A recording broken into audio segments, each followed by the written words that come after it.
Have you ever looked around your neighborhood at your friends, your coworkers, or the family next door and wondered, what secrets are they hiding behind closed doors? Most of the time, everything seems perfectly normal. Morning coffee, weekend plans, family vacations. But the truth is, everyone has their struggles, and sometimes those struggles can run deeper than anyone can imagine. An ordinary family moves into their dream home. It's practically paradise. A big home on a beautiful shining lake, a cute dog playing with their 6-year-old in the big front yard. But then they go dark. At first, everyone's too busy with their own lives to notice that they're gone. But soon, someone stumbles upon a clue that turns this modern American family into a modern-day nightmare.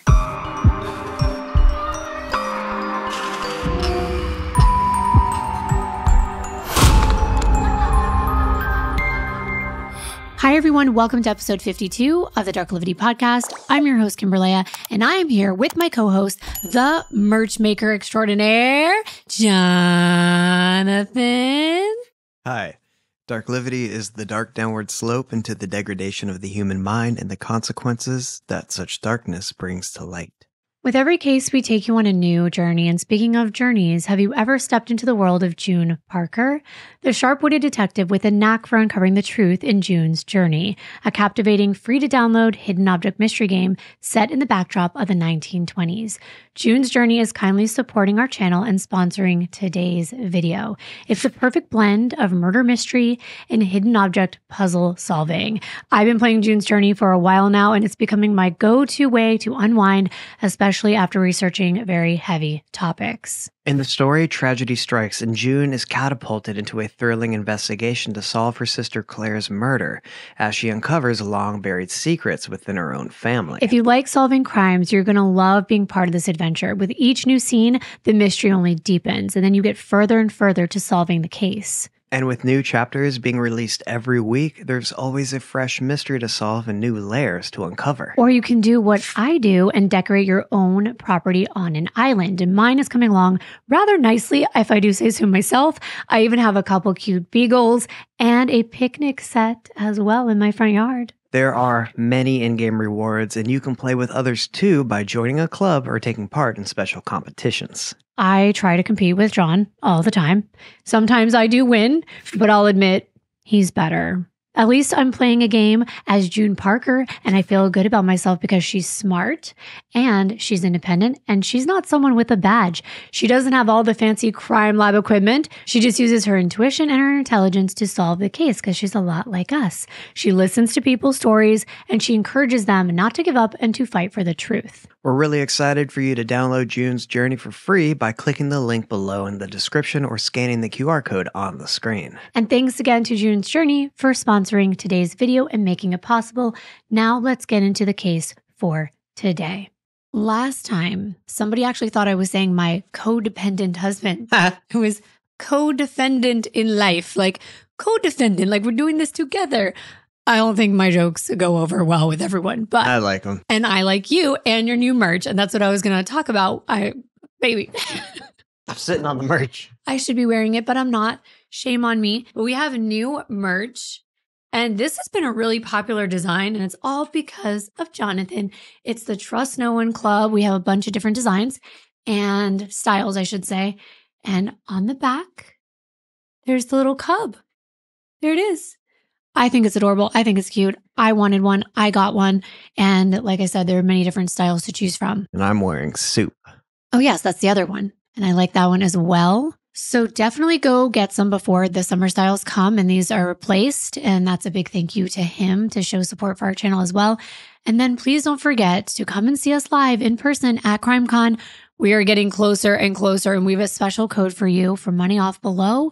So get your tickets while they last and come hang out.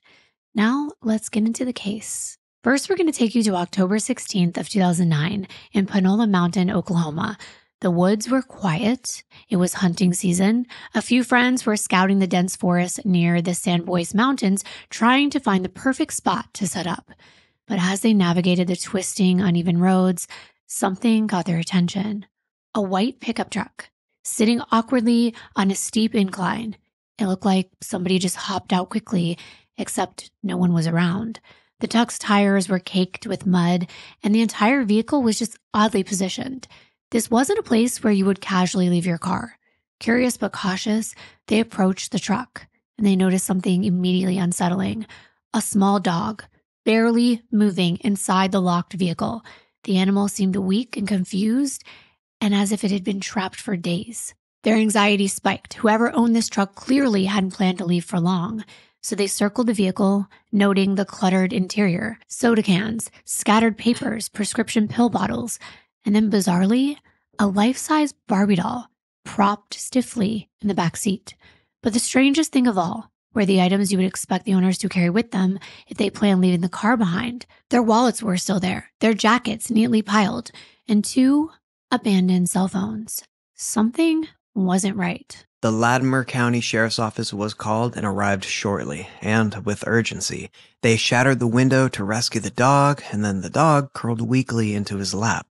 It was then that they ran the plates, finally putting a name to the eerie scene before them.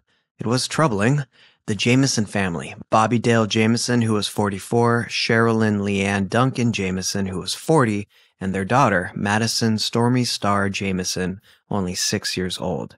A quick search revealed that Jamesons hadn't been reported missing, but they'd been unreachable for over a week. Where had the Jamesons gone? What or who had chased them from their vehicle, forcing them to abandon their dog, their phones, and their money?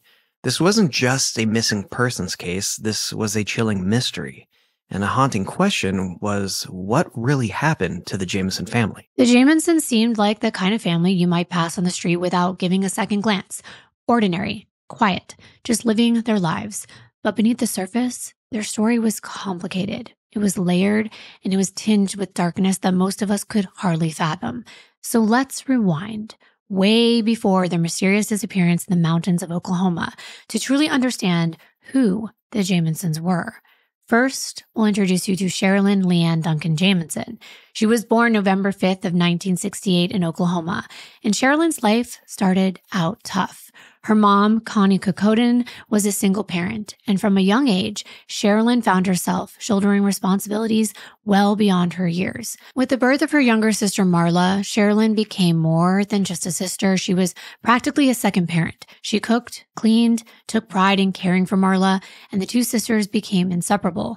Their faces were almost identical as well, but their lives were destined to be dramatically different. At 16, desperate for independence and escape, Sherilyn married young. And although that early marriage didn't last, Sherilyn pushed forward fiercely. She attended hair school and she found a passion as a beautician. She then threw herself into her work, diving into cosmetology and sharing this interest deeply with her sister Marla, who was also a cosmetologist. Sherilyn's style was unapologetically bold. She had dark hair, a pierced eyebrow, a belly button ring, and she was always marching to the beat of her own drum. People who knew her said she was authentic to her core, a fierce advocate for the underdog, and someone who wasn't afraid to stand out, even if it meant she walked alone. And Sherilyn was deeply spiritual. She was fascinated by energies and auras and the law of attraction. Everything in her life had meaning to her. Every coincidence was a sign. Every small event could hold profound significance. And while her beliefs might have been kind of unconventional, Sherilyn didn't care what other people thought. But life wasn't always smooth sailing. Her 20s were marked by a string of marriages, 4 in total, including relationships with Jeffrey Walling and Billy Mangum, who she had a son with. His name is Colton. Her personal life often mirrored her turbulent childhood, but she kept seeking stability, meaning, and even happiness wherever she could find it, and eventually she found it with Bobby Jameson. So let me tell you about Bobby Dale Jameson. He was born on August 4th, 1965, and Bobby was a quieter soul, growing up in rural Oklahoma as the only child of Starlet Jean Vader and Bob Dean Jameson, whom we'll call Bob Sr. Bobby found solace in the outdoors. Unlike his father, a tough Army vet and businessman who prized traditional masculinity, Bobby was gentle, sensitive, and introspective. He'd spend his days swimming in creeks, studying plants, and hunting for rocks. He was patient, great with his hands, and he loved to fix things, especially old houses. To him, nature was comfort, a sanctuary far from his father's shadow. Despite Bobby's shyness, his childhood wasn't lonely. He cherished close relationships, especially with his cousin Dana, who spent summers helping at his father's gas station. But Bobby's relationship with Bob Sr. was complicated.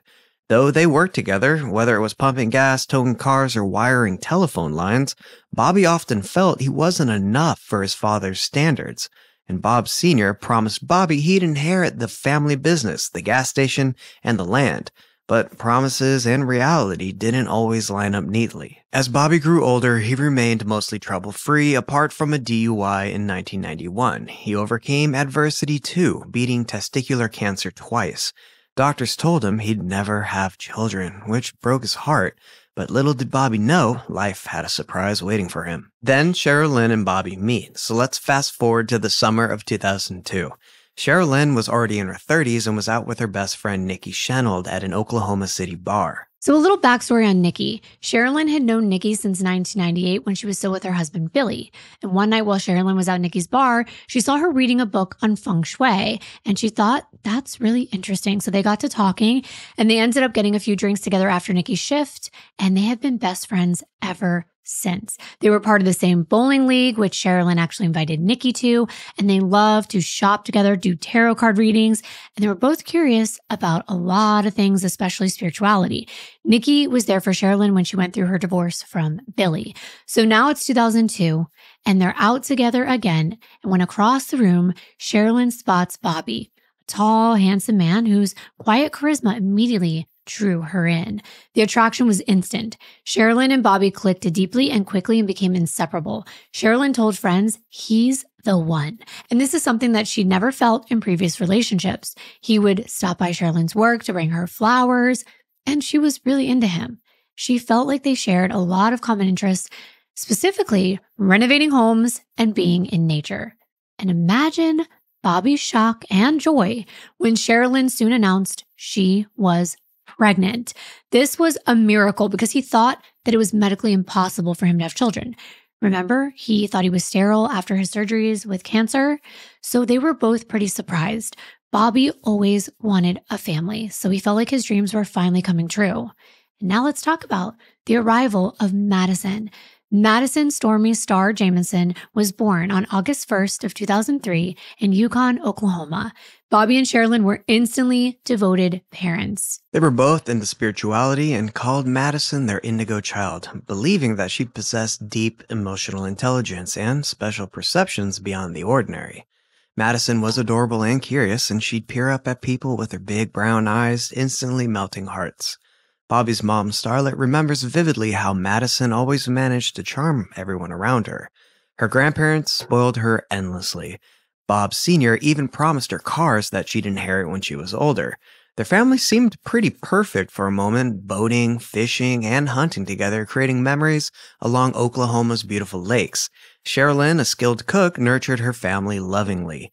Bobby embraced fatherhood with open arms, treating Sherilyn's son Colton as his own, forging a bond so strong that Colton even called Bobby Dad. In July of 2004, Bobby and Sherilyn married in Hot Springs, Arkansas, and they were hopeful for a fresh chapter. And that same year, they secured a mortgage on what they considered their dream home in Eufaula.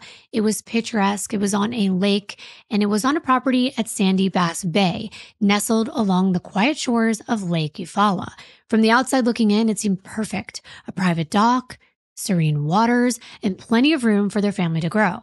Bobby and Sherilyn dreamed of fixing up this house and making it a sanctuary because it definitely needed some work. It was a fixer-upper, but they had a plan. Gut the entire place, which is exactly what we just did with our old fixer-upper, and that is a big project.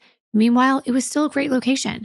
They would invite friends over to hang out on the back porch, and they would go out to their private dock, and you could look out the window, and you would be looking at that sparkling water on the lake. The house was pretty. It was 2 stories, it had a nice wide driveway, lots of space in the front and backyards, and it was like they lived on their own little island paradise. But beneath Eufaula's scenic surface was the troubled community, a place known for tourism but riddled with poverty, drug abuse, and isolation.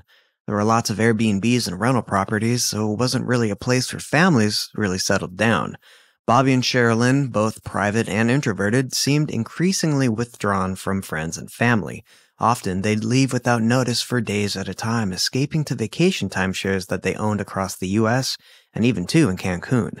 Family and friends grew accustomed to their reclusiveness, and Sherilyn's mother Connie described them as introverted, wanting nothing more than to retreat from society's noise. Their quiet isolation had grown darker following Bobby's horrific accident that actually happened back in 2003. The accident happened right in front of Sherilyn's workplace. Apparently, he was T-boned, and the accident involved 3 other people. He was driving around a blind curve in his truck when 2 different cars driven by women came from both sides and hit him. It wasn't his fault, and he waited and waited to settle in court because his injuries were very severe. Bobby was physically disabled. He was diagnosed with spinal stenosis, which was a devastating spinal injury causing constant pain.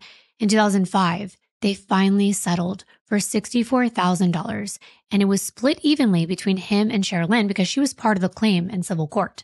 So they both got $32,000, but that barely covered the money that they owed in medical care. It was certainly not enough to alleviate all of their struggles. Soon, Bobby couldn't work. He couldn't help around the house, and he could barely function. Chronic pain is ruthless, often dragging mental health down with it. Bobby spiraled into depression, and the prescription pain meds piled up. Using opioids meant to ease physical agony inadvertently opened doors to even deeper problems. It seemed like a domino effect had begun because it was one tragedy after another for this family. In 2006, part of their home burned down. The good news was that no one was injured, but it did burn part of the home that they just spent a lot of money to renovate. And this was devastating. It was like they were starting all over. Fire destroyed everything, and then there was the cleanup and being able to make the home livable again, so that was very hard. And not to mention the familial issues. Sherilyn and her younger sister Marla got into a verbal altercation.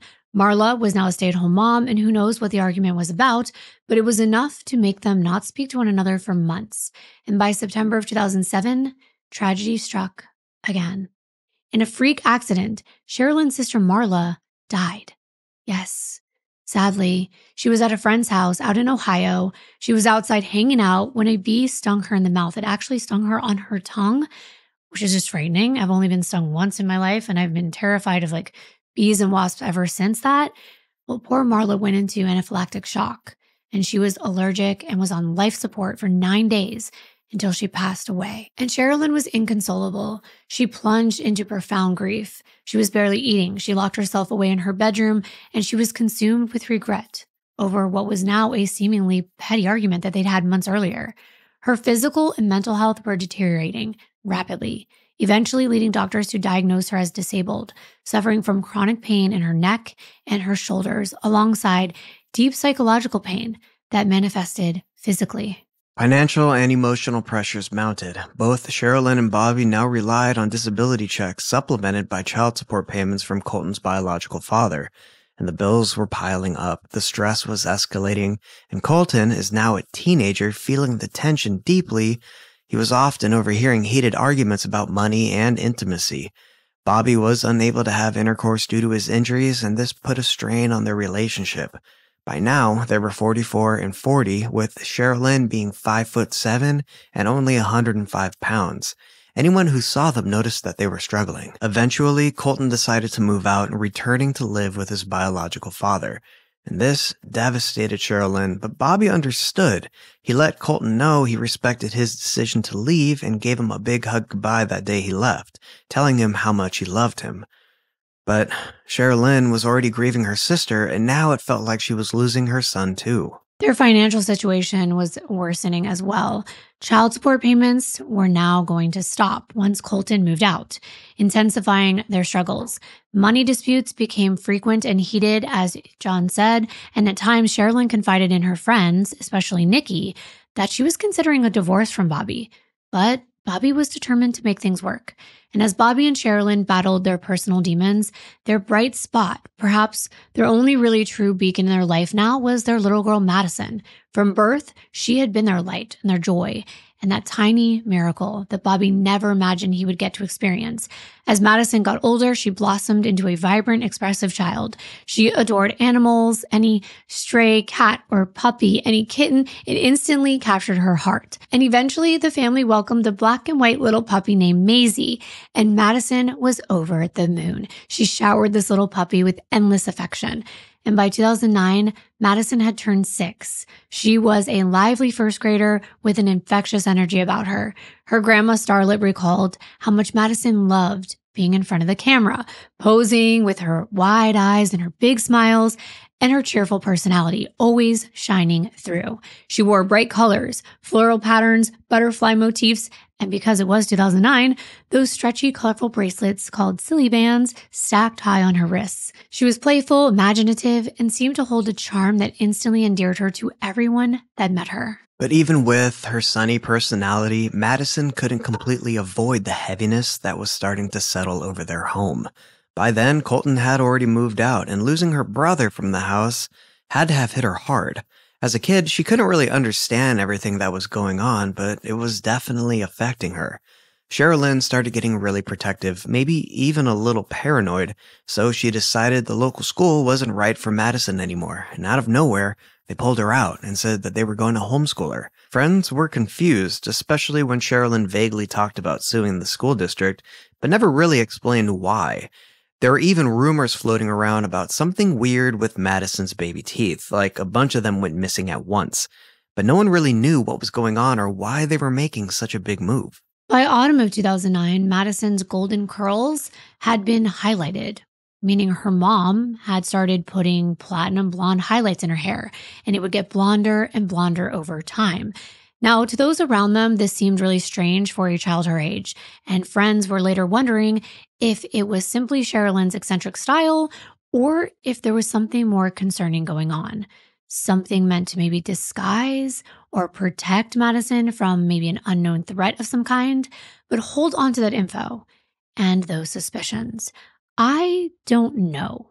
Sherilyn was a cosmetologist. I was kicked out of Catholic school in 2nd grade because my mom, who was also a cosmetologist, decided to dye my hair red by my request because I wanted it. And she pierced my ears twice, 2 sets. Only one was allowed, and you were not allowed to dye your hair. So the nuns kept taking out my earrings and even hitting me. They were allowed to do that back then. So I had to be pulled out of school when my mom found out, and she also threatened to sue the school. I'll never forget that. Good old Catholic discipline. Exactly. So, I mean, is it weird for her to put highlights in her daughter's hair? I don't know. My mom used to dye mine, lighten mine when I was a kid. So I don't personally see it as that big of a deal, but I don't know. Some people might look at it a little bit differently. It was just peculiar to her friends. By 2009, the Jamesons' life had drifted into a realm of paranoia, fear, and suspicion, shadows that blurred reality and illusion. Their quiet, secluded lifestyle had begun taking a strange turn. On the outside, the lakeside property seemed peaceful, calming waters, trees rustling softly, boats occasionally humming by. But inside the Jamesons' household, things had become unsettling. They've become intense, and at times deeply disturbing. Was it their isolation, their financial desperation, or maybe Sherilyn's possible untreated mental health issues? Or could there have been genuine threats lurking in their quiet lakeside neighborhood? Sherilyn had always held unconventional spiritual beliefs, interested in Wicca, energy, and mysticism, but now this spirituality began to morph into something darker and more urgent. Sherilyn became convinced their lakeside home was haunted. She confided in friends and family that she saw spirits regularly, including apparitions of angels, even her deceased sister, Marla. Bobby was initially skeptical about all the ghosts and the hauntings, but he gradually became convinced that there were paranormal experiences going on and that they were real. And at one point, he confided in a church elder named Gary Brandon that he had seen several spirits on top of their roof. And he was terrified that they had set the house on fire. Remember that devastating fire in 2006? Well, it was initially blamed on squirrels in the attic. Now he was asking Gary if there were special bullets that existed to shoot these spirits and get rid of them.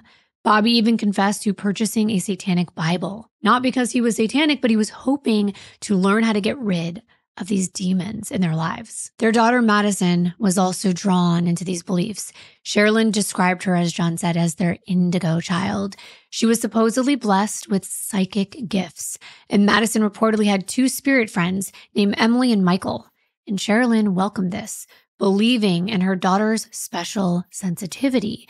But Bobby did not like this at all. He was deeply concerned about this. He feared that these entities were actually evil, and he mentioned wanting to do an exorcism. He was convinced that their family was under attack from unseen evil forces. Now, it's not that uncommon for kids to have imaginary friends. I did, for sure. I don't know if that's weird, but I used to talk to them and play with them. And she was only a child. Madison, at this point, was also taken out of school. She wasn't socializing with other kids her age as much, and there were a lot of things happening in her life. And it turns out Gary was actually part of the Seventh-day Adventist Church, a group often associated with intense evangelical beliefs, including fears about the apocalypse, demonic possessions, spiritual warfare, and supernatural gifts. Beliefs the Jamesons reportedly shared by this time. Their paranoia didn't end at supernatural concerns. It spilled over into their interactions with neighbors and strangers. Sherilyn began spray painting bizarre and confrontational messages around their property and even throughout their neighborhood. Messages like, "Only God can judge," and "Witches don't like it when their black cats are killed." The messages appeared everywhere. They were startling the neighbors, who became increasingly avoidant of the family. They concluded that they must be on drugs and they must be avoided at all costs. Isn't that always the story, though? Like, oh, those people are weird. They must be on drugs. Sure. And even my dad, at one point, he got a brand new car, and it was like an expensive car. And the neighbors were like, oh, he's a drug dealer. Right. Everyone just goes to that immediately when you see somebody like eccentric or weird. But Sherilyn had reasons, because she thought her neighbors had poisoned one of their beloved cats. So that was what was fueling her fears and her resentment. So with that, she's calling herself a witch. Well, she's doing that because she's wanting to scare people away. She wanted her neighbors to avoid them. Right. So that was what was interesting. Instead of reporting her suspicions to the authorities, Sherilyn retaliated. She made these cryptic messages, and her close friend Nikki understood what Sherilyn's intent was because they talked about it. She was trying to, like I said, scare people away. She was hoping to protect herself by appearing unhinged. And Nikki even recalled Sherilyn clearly saying, if you have a problem with someone, make them think that you're crazy. It was Sherilyn's way of warding off trouble, especially in a small town where their unconventional lifestyle and their beliefs made them like outsiders. Let's fast forward to October 16th of 2009. It was an autumn afternoon, the kind where Oklahoma's woods turn amber and red beneath a cool breeze. A small group of local hunters carefully navigated their way through winding trails near the remote and rugged Panola Mountain, searching for a suitable spot for deer hunting. These hunters knew the terrain well, and they understood the mountain's steep inclines, sharp drop-offs, and isolated wilderness. But as they rounded a narrow turn, they stopped suddenly. Something immediately felt out of place. Ahead of them, oddly positioned on a dangerous slope of the narrow dirt road, sat a white GMC pickup truck. The truck seemed abandoned, parked in such a way that the wheels nearly touched steep drop-offs on either side. The vehicle was streaked with dry mud, appearing as though it had been left there for days, maybe even longer. The hunters approached slowly. One of the guys thought it looked like someone had parked it there, maybe to check the oil or gas. It was just weird. The car was pointed downhill in this sketchy spot with 3-foot drops on both sides. Why would anyone leave it like that? Did it stall or something and they had no choice? They decided to get a closer look. And as they got to the truck, something really unsettling caught their eye. Through the dusty windows, there on the front seat was a little black and white dog. She looked so weak and sick and barely moving. It was clear that she'd been stuck in there for a while. They started panicking, trying to yank the doors open, but they were locked. Wow, that's scary. I would feel so bad, and I would do the same thing. Realizing the urgency, the hunters quickly contacted the Latimer County Sheriff's Office. Deputy Ferguson was dispatched promptly. Arriving at the scene, he wasted no time. He broke the truck's window carefully, rescuing the frail and frightened animal. The little dog just curled gratefully into the deputy's arms, visibly distressed and dehydrated. The poor thing. And while Deputy Ferguson comforted the dog, the other deputies arrived to carefully inspect this truck.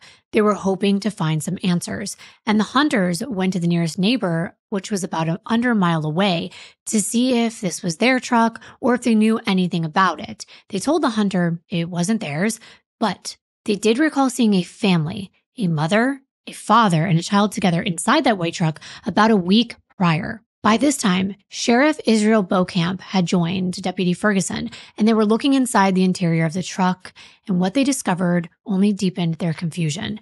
The vehicle's interior was cluttered and it was chaotic. There was empty Coca-Cola cans, a Skydancer brand cigarette box, journals, reading glasses, scattered prescription pill bottles labeled with someone's initials KB, and a life-size Barbie doll oddly positioned in the back seat. And even stranger, valuable items were carelessly abandoned.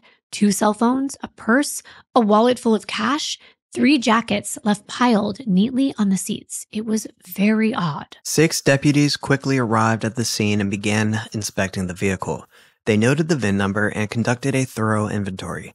Inside the glove box, they found a manila folder clearly labeled with Bobby Jamison's name and the address, RR4, Box 2390, Eufaula, Oklahoma 74432. As they continued the search, one deputy reached beneath the driver's seat and his hand encountered a hidden bank bag. Opening it carefully, he froze. Inside was a staggering amount of cash, $32,000 in bills. This would be close to $50,000 nowadays. The deputies exchanged tense glances. Why would anyone leave so much money behind? If this had been a robbery, surely the cash would have been stolen. But yet there it was, untouched. They quickly ran the plates, identifying the truck's registered owners, Bobby Dale Jamison, age 44, and Sherilyn Leanne Duncan Jamison, age 40. It was becoming increasingly clear to deputies that they were dealing with a missing persons case. However, their initial handling of the scene wasn't ideal. They didn't immediately dust for fingerprints or preserve the evidence following standard forensic procedures. No, they did not. Still, there was nothing that screamed foul play. There was no blood, no broken windows, no clothes thrown around, not even messed up footprints in the mud nearby. The truck seemed totally fine too. It still had gas in the tank. It was like the Jamisons had just parked it, got out, and disappeared into thin air. Rainwater had gathered in the truck bed along with leaves, twigs, and even small rocks. It definitely looked like it had been sitting there for over a week, maybe 8 or 9 days. But when they checked for any missing persons reports for the Jamisons, there weren't any. But remember, they were reclusive, and they went on a lot of trips to their timeshares. Plus, little Madison wasn't even attending public school, so maybe there was no way to know that they were gone, or how long they were gone. Deputies figured it was worth talking to residents nearby, and when Sheriff Beauchamp knocked on the door to one of the homes, a man answered. We're going to be calling him Dylan for privacy reasons, but Dylan was asked if he'd seen a family anywhere around the area, and he said he did. And he was very comfortable with the sheriff as though he had known the deputy for a while. But Dylan explained he had seen a mother and a father and their young blonde-haired daughter heading up the mountain back on October 8th. Now it was the 16th, over a week later, and he said he hadn't seen them since, nor did he see anyone else go up or come down. The deputies wanted to know what he meant by he saw them go up the mountain. Was it by foot? Was it by car? And for what purpose did it seem they were traveling over there? Dylan went into a little more detail. He said they were clearly lost. Dylan explained that they drove up near his house on October 7th. So the day before he saw them for the second time. So now he's going into more details, and that matters. They called out to him for help, and they wanted to find a specific plot of land, 40 acres to be exact. The area they were looking for was in the middle of the forest with overlooks and deep ravines, and they had the GPS coordinates, and they showed them to Dylan. They mentioned they were interested in buying this land, and they were out there just to take a look at it. Dylan told them how to get there, and then they just had some small talk. Bobby seemed friendly during the encounter, casually asking Dylan questions about the area, specifically about how to set up a septic tank. According to Dylan, they spent about an hour talking until he warned Bobby that it was getting dark and suggested that they probably return the next day. The Sandboys Mountains had a questionable reputation locally. Those who lived there might be simple homesteaders looking for solitude, or possibly fugitives hiding from trouble. In fact, residents around Eufaula had a chilling motto about the area. Don't go alone, don't go unarmed, and don't go at all. But they did turn back, and he knew that because on the next day, October 8th, he saw them coming back down the mountain and past his house again, and that's all he knew. In addition to Beaucamp and Dylan appearing friendly with one another, the deputy also noticed an unusual chemical odor that was coming from Dylan's property. This was the other deputy. He's noticing they're pretty casual, like they're friends, like maybe he's not questioning him enough. And on top of that, this other deputy smelled something weird, and he thought it could possibly be a meth lab. And when questioned about his activities, Dylan was asked specifically to account for his whereabouts over the past 24 hours. And this would be the first, but certainly not the last time that Dylan came under police scrutiny. He was a bit of a sketchy character, and they wondered if they could even trust his account. Initially, investigators wondered if perhaps Bobby had driven the family out there for a hike and then encountered trouble. Maybe they got bit by a snake, or they were injured, or they were attacked by wildlife, leaving them unable to call for help. Another theory was that one or more of the family members had gotten lost in the dense woods and couldn't find their way back to the truck. But even then, wouldn't they have managed to reach out to authorities, especially considering they left their dog behind? The scenario didn't quite make sense. And why leave your cell phones behind? That was weird too. You just wouldn't do that if you were going on a hike to an unknown place. Like, you would bring them with you. But just in case, deputies began a thorough search of the nearby woods, calling out the Jamesons' names into the stillness. But Panola Mountain's dense forest gave no reply, only silence returned their yells. It quickly became clear the family was nowhere nearby. The terrain was treacherous, with sharp cliffs, dense underbrush, and rocky trails. Where could they have gone? Maybe they wandered way farther out than anyone thought to search. It's possible they were deep in the woods, really lost or hurt, and no matter how loudly people were calling their names, they just couldn't hear them. The deputies couldn't stop thinking about the cash. There was a surprising amount of cash sitting in the Jamesons' truck. Why would anyone walk away and leave that kind of money behind? They also locked up their dog with a bunch of important-looking personal stuff as well. To Sheriff Beaucamp, it felt like a major clue. That kind of money screamed motive, and it started looking more and more like something violent could have happened to them. But the money was still there, wasn't it? Right, and that's adding to the mystery. The strange position of the vehicle itself, parked oddly on a narrow one-way road facing away from Panola. To investigators, this raised troubling possibilities. Had the Jameson encountered another vehicle or someone who blocked their path? So maybe someone was meeting them or tricked them and told them, like, come to this spot, and then they, like, block them in. Maybe. Interesting. And then they got out of the car. Maybe they locked it, and they locked their money inside, and then the people couldn't get it. Sheriff Beaucamp thought that it didn't look like they got out and started walking somewhere. He said it seemed like they got out and that was it. Like they were interrupted or confronted by someone. So the working theory at that moment was that the family had gotten back into their truck and they were headed home when someone stopped them and cut them off along that narrow road. Given the fact that the doors trucks were locked, investigators thought that the family had stopped willingly and stepped out to speak to someone, and then something dangerous or unexpected happened to them.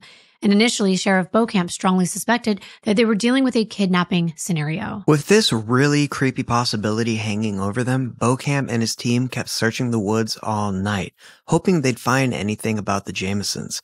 But when nothing turned up and they were out of leads, they focused on the abandoned phones instead, thinking that maybe they'd offer some kind of clue.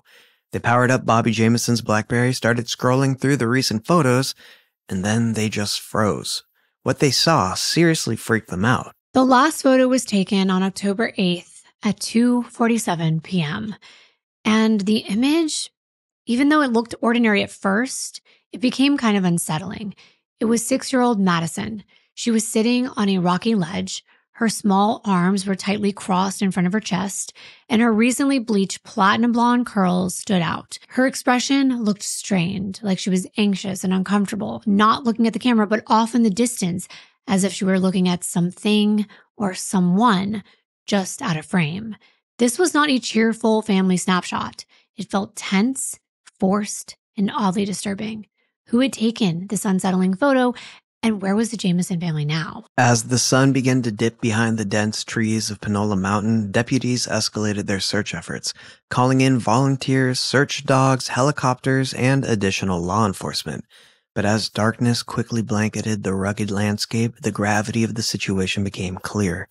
A family of 3 had vanished without a trace, leaving behind only disturbing questions, an abandoned vehicle, and an unsettling last photo. I looked at this photo so many times. I was really examining it, and it looks really deep into the woods. It looks like she's sitting on some rocks with a bunch of trees around it and brush in the background, and she does look upset to me. It's almost like she's saying with her arms crossed, like she was told to do something and she doesn't want to. You know, when kids are like, no, and they like put their arms like that, that's what it looked like to me as a parent. And her mouth kind of looks to me like she's in the middle of speaking, like she's saying something to someone off camera, someone to her right, not the person taking the photo. So we're going to put this on the screen so you can see it if you're watching, but it would appear to me that there are at least 2 people with her. Was it her mom and dad? Her clothes look clean enough. She doesn't look like she's been in them that long. She doesn't have a sunburn or dirt on her face or her body. And we can only see up to her waist, just below her belly button. Her underwear are kind of peeking out from her jeans waistband, and the bottom of her belly is showing, almost like her shirt's a little too small, like it's bunching up when she's crossing her arms. I zoomed in on her face, and I do see the missing teeth in front that people mentioned, how they thought that a lot of them had been like knocked or pulled out all at once at school. I'm not sure. I think for that age, you do lose your front teeth that way. However, I had my baby teeth knocked out as a kid, and it did look exactly the same. So we don't know.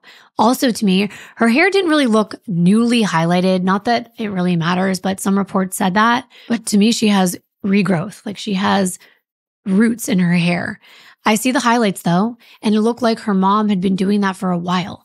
There are pictures of her with foils in her hair that I found.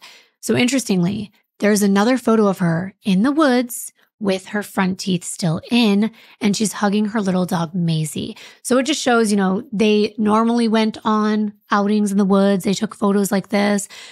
I'm just comparing and contrasting because I wanted to kind of get to the bottom of it like everybody else. And she really doesn't look that much younger in those photos. So maybe it was the same year or perhaps the year prior. And there are highlights in her hair at that time as well.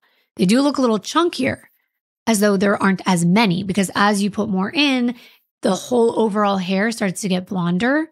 So it looks like more had been added at the time the last picture was taken. Yeah. You've been looking at this photo for a while, and you do notice those things. I do. And I noticed that her hair definitely started out much darker, like a golden brown, before Sherilyn began highlighting it. There's a school photo, and it looked like she just started adding the streaks in. And you can tell how dark it was before.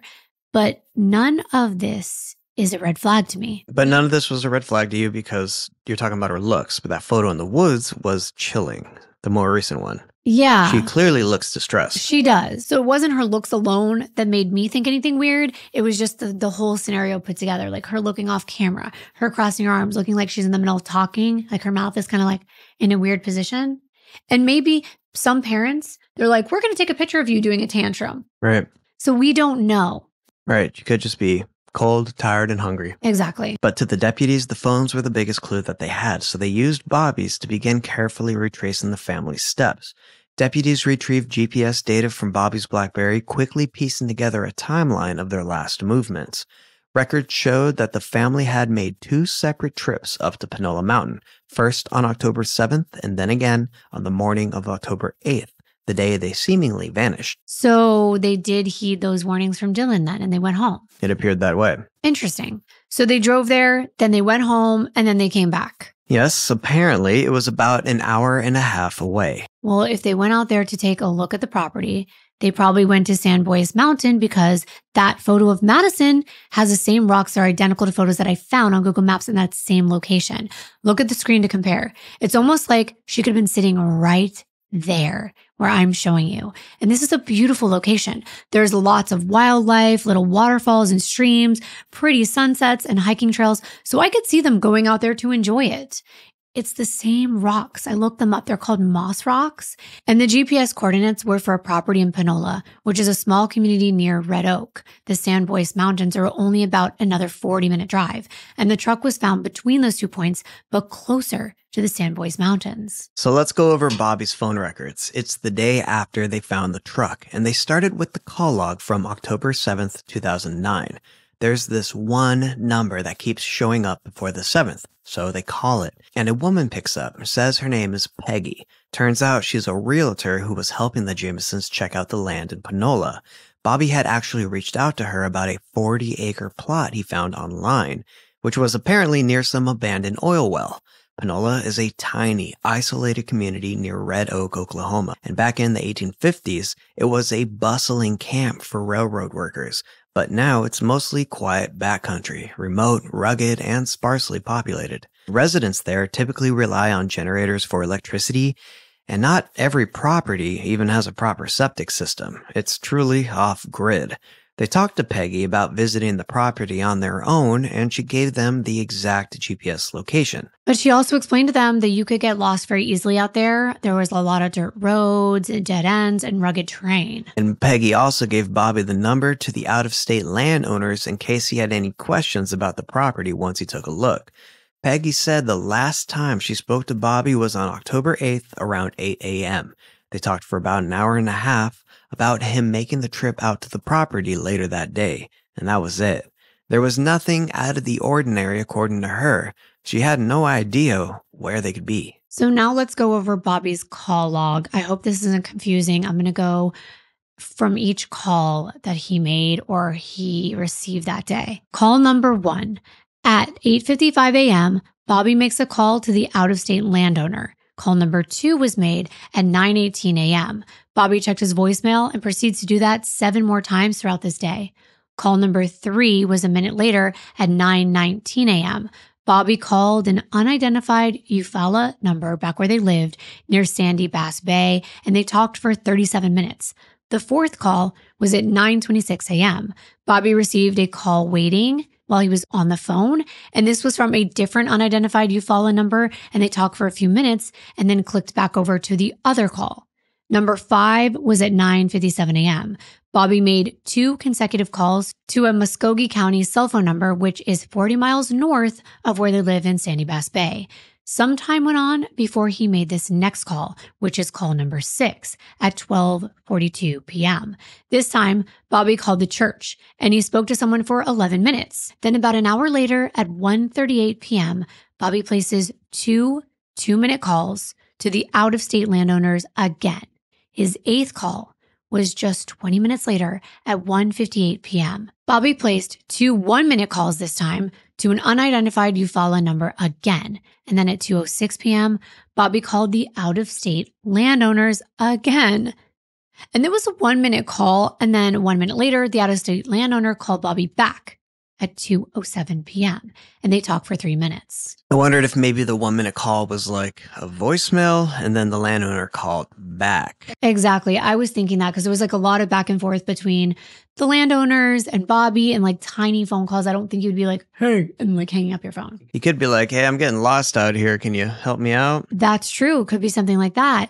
And then minutes later at 2:15 p.m., the out-of-state landowners called Bobby again, and that call was 2 minutes. And finally, right after hanging up, within 1 minute at 2:18 p.m., Bobby called the out-of-state property owners again, and that was another 1-minute call. So if it's not him doing a voice message, I do think that's kind of weird. And there was no calls in or out after that.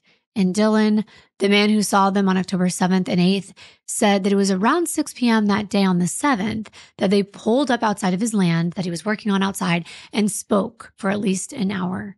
And asking all kinds of questions, like what it was like living out there, how to build on the land, how to get electricity, and a septic tank.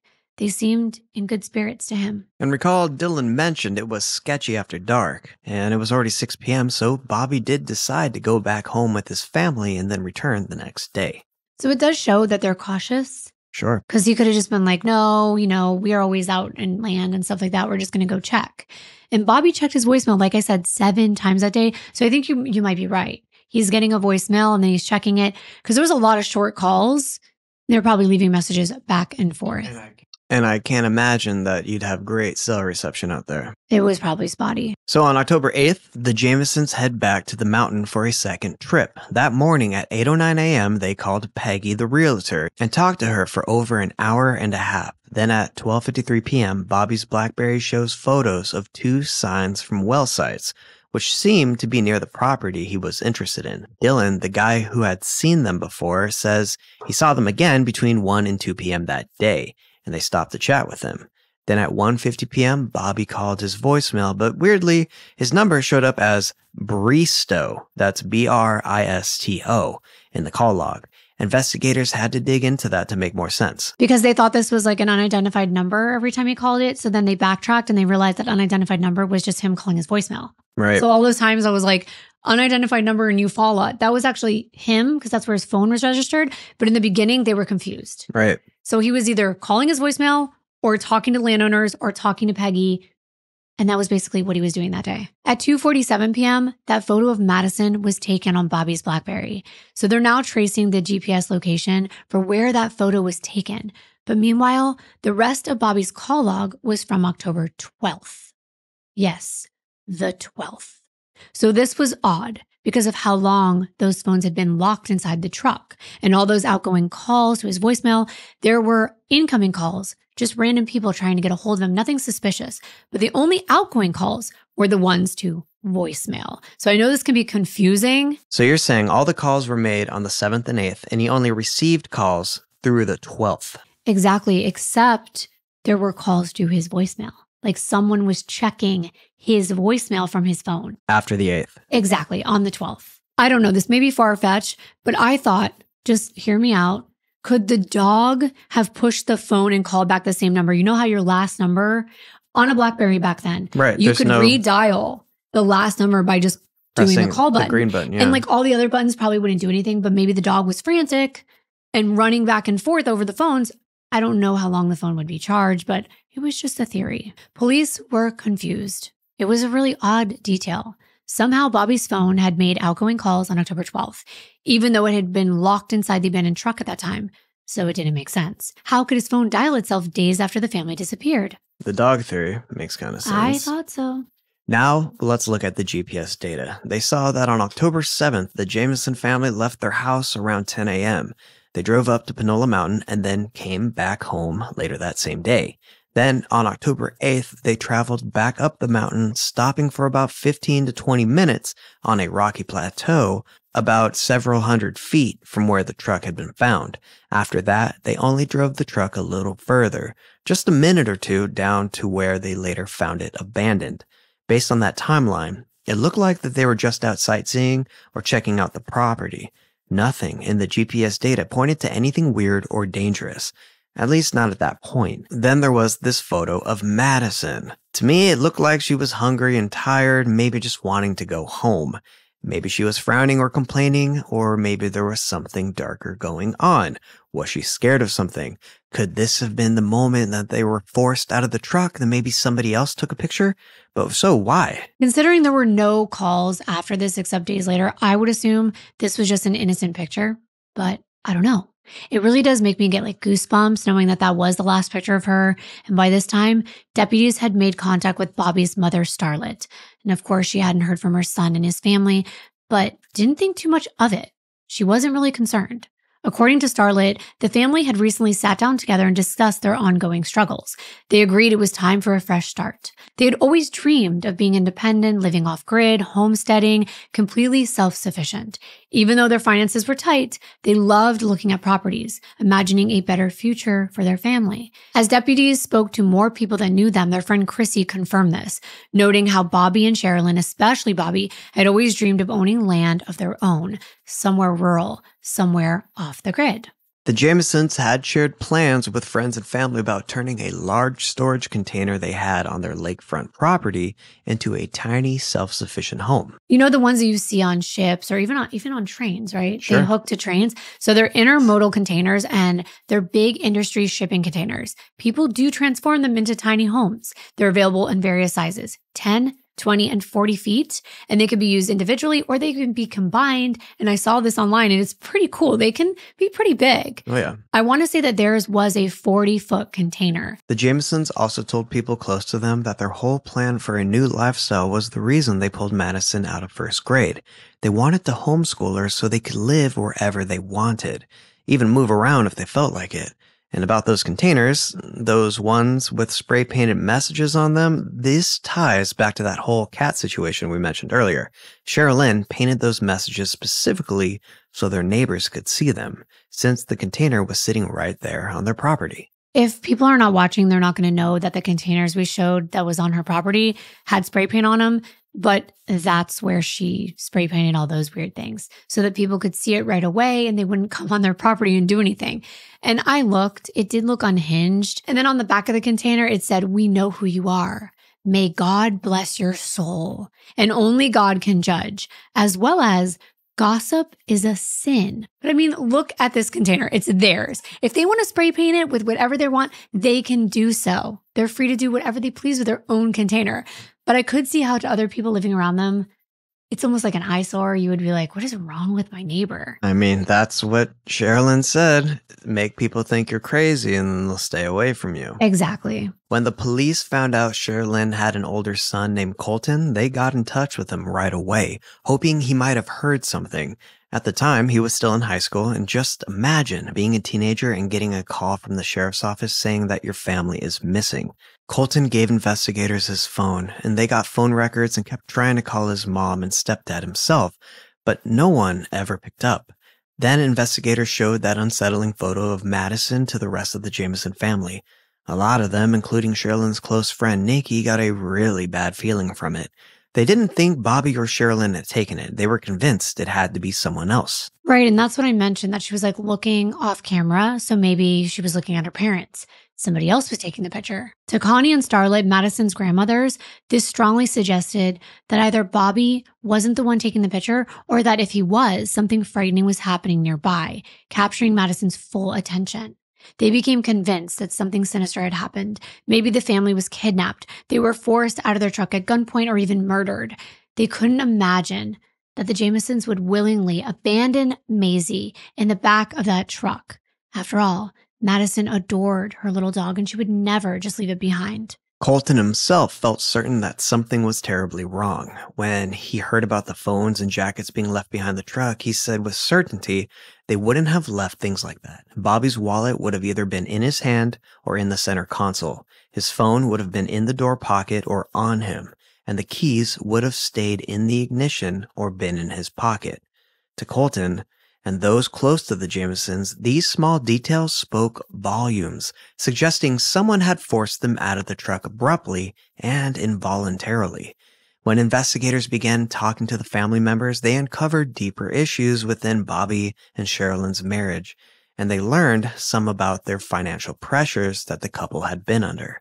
Starlet, Bobby's mom, and Connie, Sherilyn's mom, both told police that Bobby and Sherilyn had been talking about moving away to start fresh and hopefully make things better. They were even considering selling their house. But underneath all of that, there had been a lot of tension building in the family for a while. Sherilyn's friend Nikki backed that up too. She told investigators that Sherilyn often talked about wanting a divorce because Sherilyn and Bobby were always arguing and yelling.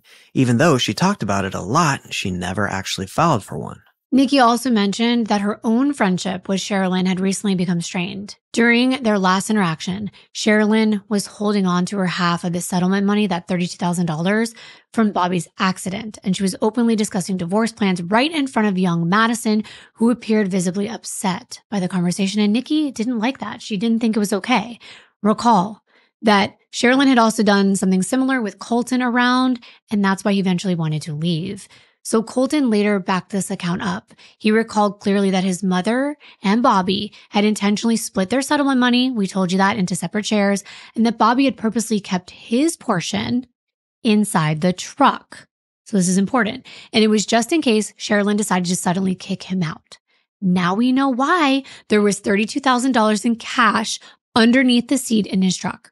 It wasn't because they were meeting someone to pay for something or going to put down a payment on land. So these were two things that were assumed up to this point. During the interviews with the family, investigators also learned a troubling detail. Sherilyn owned a .22 caliber pistol, which she regularly kept in the truck. Connie specifically asked investigators if they found it, and they hadn't. The gun was now missing, introducing an even more disturbing possibility into this already confusing investigation, because now they're thinking what?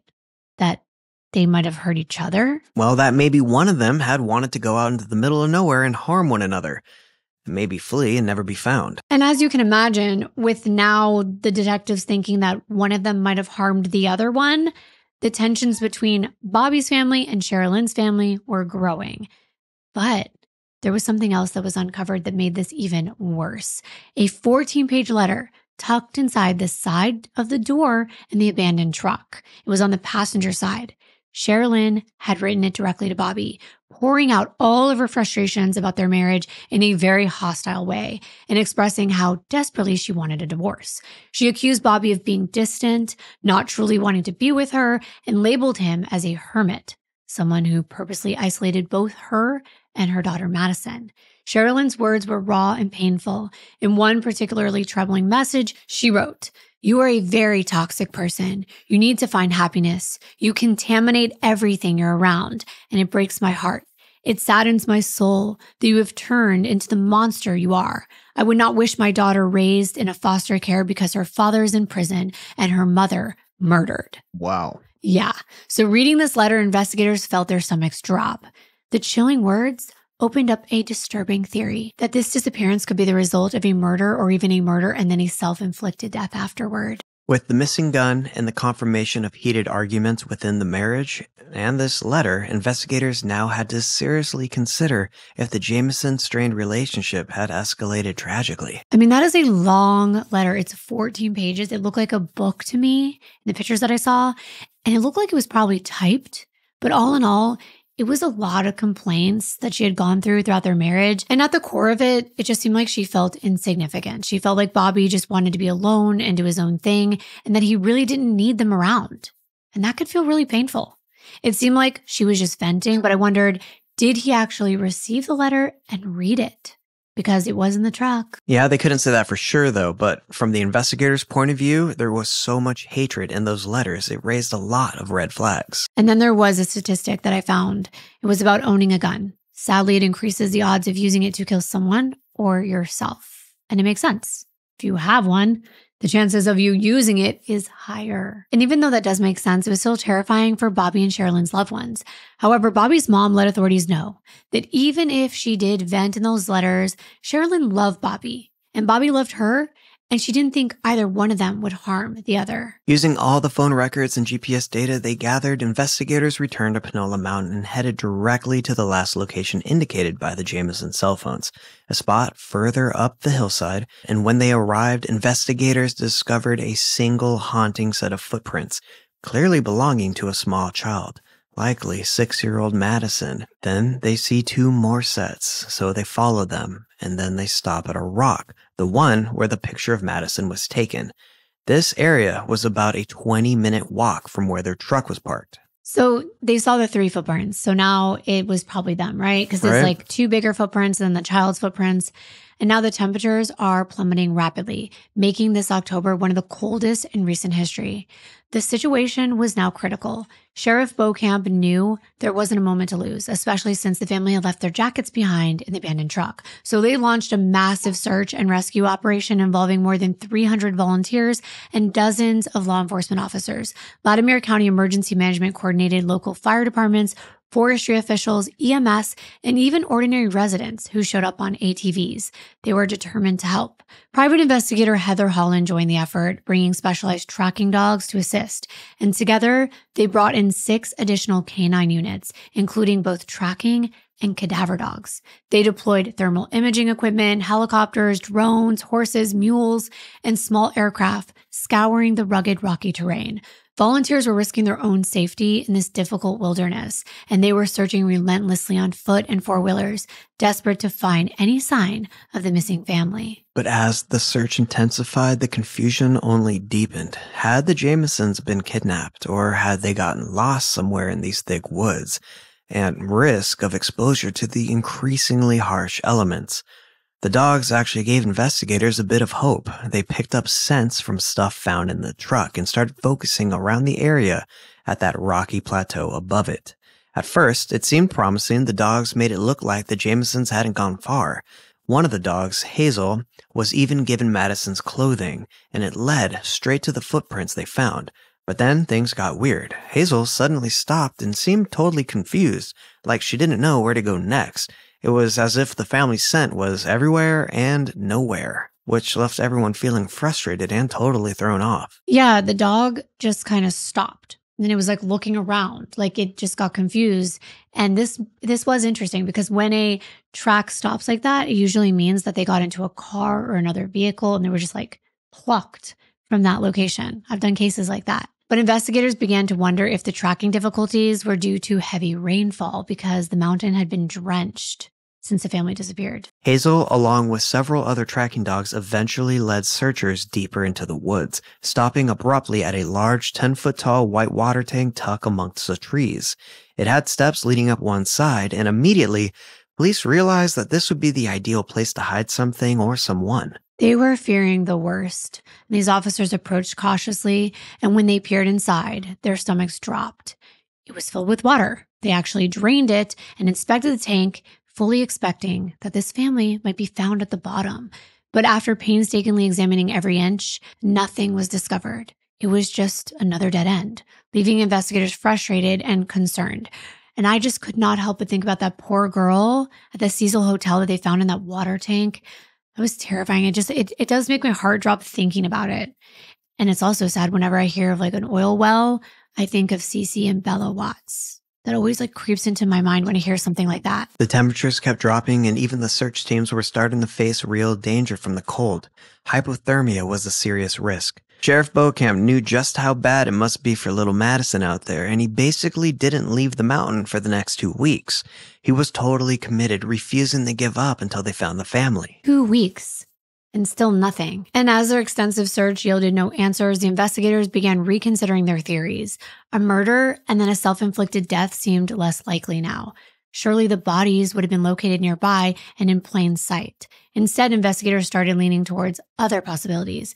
Maybe the family had been kidnapped or really went so far into the wilderness, too far into the dense forest to even find their way back, and too far for them to even find them. Because you have to look at this area. It's so vast. And ultimately and heartbreakingly, maybe they just died out there. But the idea that they just got lost didn't really add up. Bobby had lived his whole life in rural Oklahoma and was known for having an amazing sense of direction.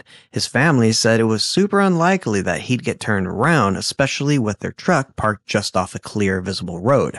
Colton even backed this up, saying, even on the lake, Dad could have driven you all around without lights or navigation. That is interesting. And another thing that didn't add up was Bobby's chronic back pain. Yeah. Remember, he's injured severe enough. He struggled with like simple tasks like climbing stairs at his house. So it was almost impossible to imagine him willingly hiking for miles in rough terrain, especially as the daylight was fading. Bobby had medications, but he consistently said they barely helped him with his pain. And while exposure to the elements seemed like a plausible theory at first, their circumstances surrounding the abandoned dog left locked inside the truck suggested something far more troubling had happened to them. And by the way, in case anyone was wondering, the dog did survive and it was taken to the emergency vet, and then Bobby's mom took the dog in. By now, everyone in their small town knew that the family was missing. There were tons of missing persons flyers everywhere, and they were on every business in town and beyond. People were passing them out everywhere. They had all of the family's photos on them, and even the photo of Madison from Bobby's BlackBerry, that last eerie photo of her. They were hoping that somebody with information would come forward. But now the investigation turned toward the Jameson family home because at this point, they knew that it was critical to do a search of their house to find out if there were any clues to where they might have gone or what happened to them. When investigators arrived at the Jamesons' house on Sandy Bass Bay, they noticed something unsettling. The doors were unlocked and all the lights had been left on. Colton found this detail especially troubling, explaining that his parents would never leave the house in that condition unless they'd left suddenly or in a hurry. Inside, deputies described the home as being in disarray. Connie, Sherilyn's mother, had already arrived and was anxiously tidying up in numerous bags of trash piled around the rooms.